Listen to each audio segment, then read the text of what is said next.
Hello students, इस video में आज हम लोग एक्सरसाइज 6.2 को स्टार्ट करेंगे। तो एक्सरसाइज 6.2 स्टार्ट करने से पहले उसमें कुछ कंसेप्ट यूज होंगे जिसको हम पढ़ेंगे। पहले तो देखो, पहले हम पढ़ेंगे parallel lines and transversal line. तो पैरेलल लाइन क्या होती है मैं बता चुका हूँ, और इसमें बताऊंगा ट्रांसवर्सल लाइन्स क्या होती है। तो देखो, पैरेलल लाइन क्या होती है कि जैसे यम और यन, ये दोनों लाइन आपस में क्या है, पैरेलल है। पैरेलल लाइन क्या होती है, ऐसी लाइन जिसको कहीं भी एक्सटेंड करो, आगे या पीछे, इसको आगे या पीछे कहीं बढ़ाओ, ये कभी भी आपस में एक दूसरे को इंटरसेक्ट नहीं करेंगे। या फिर इनके बीच का ये जो परपेंडिकुलर डिस्टेंस होता है हमेशा सेम होता है। जैसे देखो, अगर ये लाइन के बीच का अगर हम यहाँ का डिस्टेंस लेना, यहाँ का डिस्टेंस, ये जो जितना डिस्टेंस होगा यहाँ पे भी डिस्टेंस उतना ही होगा। ठीक है, तो हम पैरेलल लाइन से इसे बोलेंगे। ठीक है, क्योंकि पैरेलल लाइन क्या होती है, जिसे हम कहीं भी इंटरसेक्ट करें, कहीं भी एक्सटेंड करें, आगे पीछे कहीं भी बढ़ाए, वो कभी भी एक दूसरे को इंटरसेक्ट नहीं करेंगे। जिससे इसको इधर कहीं बढ़ाओ, इधर कहीं बढ़ाओ, ये कभी भी एक दूसरे को इंटरसेक्ट नहीं करेंगे। तो यम और यन पैरेलल लाइन है। और ट्रांसवर्सल लाइन क्या होती है, एक ऐसी लाइन जो दो या दो से ज़्यादा लाइंस को इंटरसेक्ट करती है, उसे हम ट्रांसवर्सल लाइन बोलते हैं। जैसे देखो, यह यल एक लाइन है, यह जो लाइन है ना, इस लाइन को हम डिनोट किए यल से। तो ये जो लाइन है ना, इसे हम ट्रांसवर्सल लाइन बोलेंगे, क्योंकि ये जो लाइन है ना, ये दो लाइन को, ये यम और यन, ये जो टू लाइन्स, इन लाइन्स को क्या करे, इंटरसेक्ट करिए। तो ट्रांसवर्सल लाइन क्या होती है, ऐसी लाइन जो दो या दो से ज़्यादा लाइन को इंटरसेक्ट करती है। तो हम देख रहे हैं जो यह लाइन यल है ना, वो यम और यन को इंटरसेक्ट करे, तो यल क्या हो गया, ट्रांसवर्सल लाइन। तो इस फिगर में यम और यन ये दोनों पैरेलल लाइन है, और यल क्या है, ट्रांसवर्सल लाइन है। ठीक है, तो देखो, जब भी किसी दो लाइन को एक ट्रांसवर्सल लाइन इंटरसेक्ट करती है, ठीक है, तो यहाँ पे 8 एंगल्स फार्म होते हैं। कौन कौन 8 एंगल है, देखो, एक एंगल ये है, इसको हमने एंगल 1 माना है। ये एंगल एक है, इसे 2 माना है। ये एंगल है, इसे एंगल 3 माने हैं। ये जो एंगल है उसे एंगल 4 माने हैं। इस एंगल को एंगल 5, 6, 7 एंड 8, यानी यहाँ पे टोटल 8 एंगल फार्म हो रहे हैं। अब हम ये देखेंगे कि इन एंगल्स को बोलते क्या है और उनका आपस में रिलेशन क्या होता है। तो देखो, एंगल 1 और 5 ये दिख रहा है ना, जो एंगल 1 और यह एंगल 5 है, इन्हें हम करस्पॉन्डिंग एंगल्स बोलते हैं। ठीक है, करस्पॉन्डिंग एंगल क्या होते हैं, ऐसे एंगल जिसमें से, ऐसे टू एंगल जिसमें से एक एंगल पैरेलल लाइन के बाहर हो और दूसरी एंगल पैरेलल लाइन के अंदर हो, लेकिन दोनों ट्रांसवर्सल लाइन के सेम साइड में हो। जैसे देखो, एंगल 1 और 5 को देखो, यह एंगल 1 जो है ना, वो ये पैरेलल लाइन जो है, पैरेलल लाइन के एंगल 1 बाहर है ना, यानी एंगल 1 पैरेलल लाइन के क्या है, बाहर है। और जो 5 है वो पैरेलल लाइन के क्या है, अंदर है। और दोनों ये जो ट्रांसवर्सल लाइन है ना, उसके सेम साइड में, यानी लेफ्ट में है। तो ऐसे एंगल जिसमें एक एंगल पैरेलल लाइन के बाहर हो, एक पैरेलल लाइन के अंदर हो, ठीक है, लेकिन दोनों जो है ट्रांसवर्सल लाइन के सेम साइड में, उसे हम करस्पॉन्डिंग एंगल बोलते हैं। जैसे देखो, यहाँ फिगर में 1 और 5 क्या है, करस्पॉन्डिंग एंगल। अब जैसे 1 और 5 करस्पॉन्डिंग एंगल है, वैसे ही 2 और 6 भी क्या है, करस्पॉन्डिंग एंगल। क्योंकि यहाँ भी हम देख रहे हैं जो 2 है ना, वो ये पैरेलल लाइन के बाहर है और 6 पैरेलल लाइन के अंदर है। तो जैसे 1 और 5 करस्पॉन्डिंग एंगल हुए, वैसे ही 2 और 6 भी करस्पॉन्डिंग एंगल हुए। ठीक है, फिर देखो, वैसे ही 4 और 8 ये भी क्या होंगे, करस्पॉन्डिंग एंगल। क्योंकि इसमें देखो, 8 जो है ना वो पैरेलल लाइन के बाहर है, और 4 जो है ना वो दोनों पैरेलल लाइन के अंदर है। तो जब एक एंगल पैरेलल लाइन के बाहर हो और दूसरी पैरेलल लाइन के अंदर हो, और दोनों ट्रांसवर्सल लाइन के क्या होना चाहिए, सेम साइड में, दोनों लेफ्ट में है, तो 4 और 8 भी क्या है, करस्पॉन्डिंग एंगल। वैसे ही 3 और 7 भी क्या है, करस्पॉन्डिंग एंगल। तो जब ये 2 पैरेलल लाइन्स हुए, इसे एक ट्रांसवर्सल लाइन इंटरसेक्ट करी है, तो यहाँ पे 4 पेयर ऑफ करस्पॉन्डिंग एंगल बन रहा है। कौन कौन, देखो, एक 1 और 5, यहाँ देखो फिगर में, एक 1 और 5, ठीक है, ये करस्पॉन्डिंग एंगल हुए। फिर 2 और 6 ये करस्पॉन्डिंग एंगल हुए। फिर 4 और 8 ये करस्पॉन्डिंग एंगल हुए। फिर 3 और 7 ये करस्पॉन्डिंग एंगल हुए। ठीक है, तो जब भी 2 लाइन को एक ट्रांसवर्सल लाइन इंटरसेक्ट करती है, तो 4 pair of corresponding angle form होते हैं। और अगर यह लाइन पैरेलल है, जैसे देखो ये दोनों लाइन पैरेलल है ना, तो अगर लाइन पैरेलल्स होंगी, तो जो करस्पॉन्डिंग एंगल होते हैं वो आपस में इक्वल होते हैं। जैसे देखो, 1 और 5 करस्पॉन्डिंग एंगल है ना, तो 1 और 5 आपस में इक्वल होंगे, यानी जो एंगल 1 की वैल्यू होगी वही एंगल 5 की वैल्यू होगी। जैसे अगर एंगल 1 60 है, तो एंगल 5 भी क्या हो जाएगा, 60।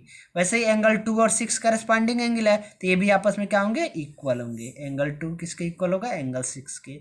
वैसे हम देख रहे हैं 4 और 8 भी करस्पॉन्डिंग एंगल है, तो ये भी आपस में क्या होंगे, इक्वल, यानी जो एंगल 4 की वैल्यू होगी वही एंगल 8 की वैल्यू होगी। वैसे हम देख रहे हैं 3 और 7, ये भी क्या है, करस्पॉन्डिंग एंगल, यानी जो एंगल 3 की वैल्यू होगी वही एंगल 7 की वैल्यू होगी, यानी एंगल 3 और 7 भी आपस में क्या होंगे, इक्वल। क्लियर है। तो ये करस्पॉन्डिंग एंगल तभी इक्वल होते हैं जब लाइन पैरेलल्स होते हैं। अगर लाइन पैरेलल्स नहीं होते, देखो, अगर ये लाइन ऐसी होती ना, जैसे देखो, मान लो इसे हमने यल मान लिया, इसे यम मान लिया, और यह एक, ठीक है, ट्रांसवर्सल लाइन है यल। यहाँ पे भी 8 एंगल बनेंगे, 3, 4, 5, 6 7 8। तो यहाँ पे ये दोनों लाइन पैरेलल नहीं है ना, क्योंकि इसको पीछे बढ़ाओगे तो ये दोनों कहीं ना कहीं जाके इंटरसेक्ट कर देंगे।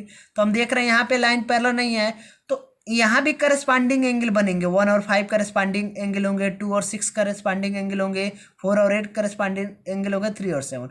तो जब भी दो लाइन को एक ट्रांसवर्सल लाइन इंटरसेक्ट करती है तो हमेशा करस्पॉन्डिंग एंगल फॉर्म होंगे, लेकिन इक्वल तभी होंगे जब लाइन आपस में क्या होंगे, पैरेलल। यहाँ पे 1 और 5, 2 और 6 ये आपस में इक्वल नहीं होंगे क्योंकि लाइन पैरेलल नहीं है। तो ये ध्यान रखना कि जब लाइन पैरेलल होंगी तभी करस्पॉन्डिंग एंगल क्या होते हैं, इक्वल होते हैं। या फिर इसी का हम अपोजिट पढ़ते हैं कि अगर करस्पॉन्डिंग एंगल अपोजिट है तो लाइंस क्या होती है, पैरेलल होती है। जैसे मान लो हमको कभी ये प्रूफ करना हो कि यम और एन इनको पैरेलल प्रूफ करना हो ना, तो अगर हम 1 और 5 को इक्वल दिखा दे, या फिर 2 और 6 यानी इन चारों करस्पॉन्डिंग एंगल्स में से ये 4 पेयर ऑफ करस्पॉन्डिंग एंगल्स है, इसमें से किसी एक पेयर को हम इक्वल दिखा दे, जैसे या तो 1 और 5 को इक्वल दिखा दे या 2 और 6 को इक्वल, किसी एक पेयर को इक्वल दिखा देना, तो लाइंस क्या हो जाती हैं, पैरेलल हो जाती हैं। ठीक है, तो ये पैरेलल लाइन है, तो ये पेयर ऑफ करस्पॉन्डिंग एंगल हुए और करस्पॉन्डिंग एंगल आपस में क्या होते हैं, इक्वल होते हैं जब लाइन पैरेलल होती है। ठीक, फिर सेकंड जो टाइप ऑफ एंगल फॉर्म होता है अल्टरनेट इंटीरियर एंगल।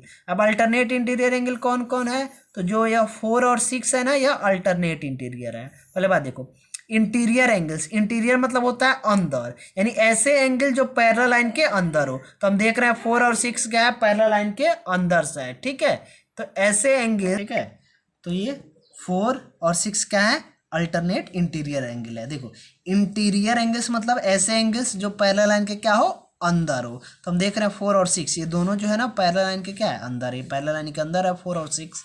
तो इंटीरियर मतलब अंदर हो, और अल्टरनेट मतलब कि उनकी जो साइड हो ना वो अपोजिट हो। अल्टरनेट मतलब कि अगर एक लाइन ट्रांसवर्सल लाइन के इस साइड है तो दूसरी लाइन ट्रांसवर्सल लाइन के दूसरे साइड में होनी चाहिए। ठीक है, दोनों एक साइड में नहीं होने चाहिए। तो ऐसे एंगल जो पैरेलल लाइन के क्या हो, अंदर हो, और जो ट्रांसवर्सल लाइन के अपोजिट डायरेक्शन में हो, एक इधर हो तो एक इधर हो, यानी एक लेफ्ट में हो तो दूसरा राइट में हो, तो ऐसे एंगल को हम क्या बोलते हैं, अल्टरनेट इंटीरियर एंगल।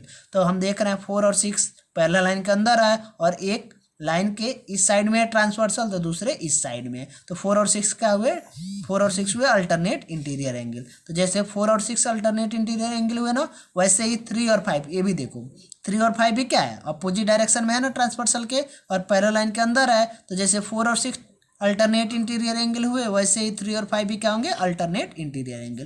तो यहाँ पे 2 pairs of alternate interior angle form होगा, एक 4 और 6, एक 4 और 6 होंगे, दूसरे 3 और 5, दूसरे 3 और 5। ठीक है, क्लियर है। अब देखो, अगर लाइन पैरेलल है तो जो अल्टरनेट इंटीरियर एंगल होते हैं वो आपस में क्या होते हैं, इक्वल होते हैं, यानी जो एंगल 4 की वैल्यू होगी वही एंगल 6 की भी वैल्यू होगी, जो एंगल 3 की वैल्यू होगी वही एंगल 5 की वैल्यू होगी। क्लियर है, तो अगर लाइन पैरेलल है तो अल्टरनेट इंटीरियर एंगल आपस में क्या होते हैं, इक्वल होते हैं। ठीक है, फिर जो थर्ड टाइप ऑफ एंगल हम लोग पढ़ेंगे वो पढ़ेंगे अल्टरनेट एक्सटीरियर एंगल। देखो, यहाँ पे अल्टरनेट इंटीरियर था, इंटीरियर मतलब कि जो पैरेलल लाइन के अंदर बन रहे हो, और एक्सटीरियर मतलब जो पैरेलल लाइन के बाहर बन रहा हो। ठीक है, और अल्टरनेट मतलब कि जिनकी साइड ट्रांसवर्सल लाइन के अपोजिट हो, एक लेफ्ट में हो तो एक राइट में हो।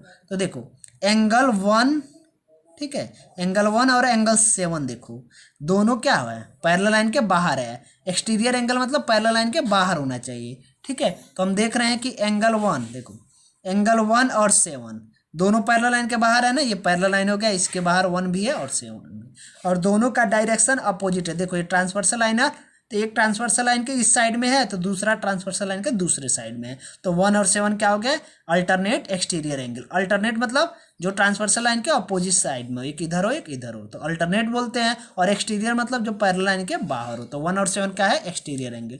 अब जैसे 1 और 7 एक्सटीरियर है, वैसे ही 2 और 8 भी क्या है, एक्सटीरियर एंगल है। तो यहाँ पे 2 pair of exterior angle form हो रहा है, एक 1 और 7 है और एक 2 और 8 है, यानी एक 1 और 7 हो गया और एक 2 और 8 हुआ। और अगर लाइन पैरेलल है तो अल्टरनेट एक्सटीरियर एंगल भी आपस में क्या होते हैं, इक्वल होते हैं, यानी एंगल 1 और 7 आपस में इक्वल होंगे, और एंगल 2 और एंगल 8 आपस में इक्वल होंगे। क्लियर है, ठीक है।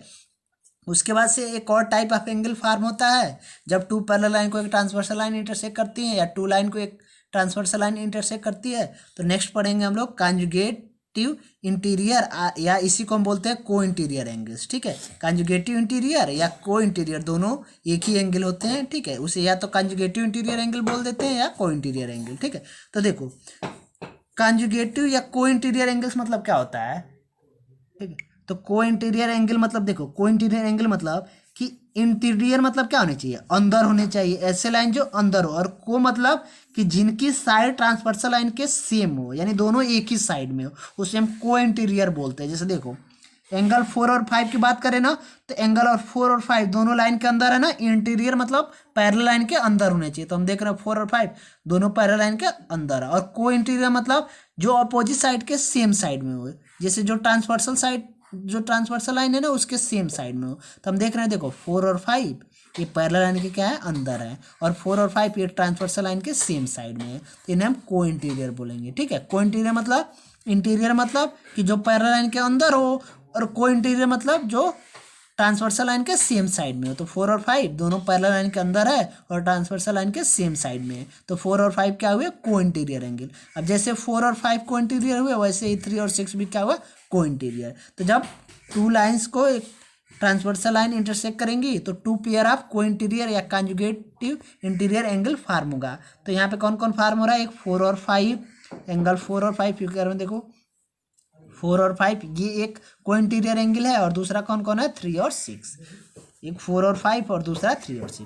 ठीक है, और अगर लाइन पैरेलल होंगी तो ये जो को इंटीरियर एंगल होता है ना, इनका सम जो होता है 180 होता है। ठीक है, ये याद रखना कि जो भी को इंटीरियर एंगल फार्म होगा, जैसे 4 और 5 फार्म हो रहा है ना, तो इसका सम क्या होगा, 180। वैसे 3 और 6 को इंटीरियर एंगल है ना, तो इसका भी सम क्या होगा, 180। ठीक है, तो ये सब याद रखना है, इसका यूज करके हम लोग एक्सरसाइज 6.2 को सॉल्व करेंगे। ठीक है, कौन कौन है कि करस्पॉन्डिंग एंगल इक्वल होते हैं, अल्टरनेट इंटीरियर एंगल इक्वल होते हैं, अल्टरनेट एक्सटीरियर एंगल आपस में इक्वल होते हैं, और जो को इंटीरियर एंगल होता है ना उनका सम क्या होता है, 180। याद रखना, इसी पे हम लोग एक्सरसाइज 6.2 को सॉल्व करेंगे।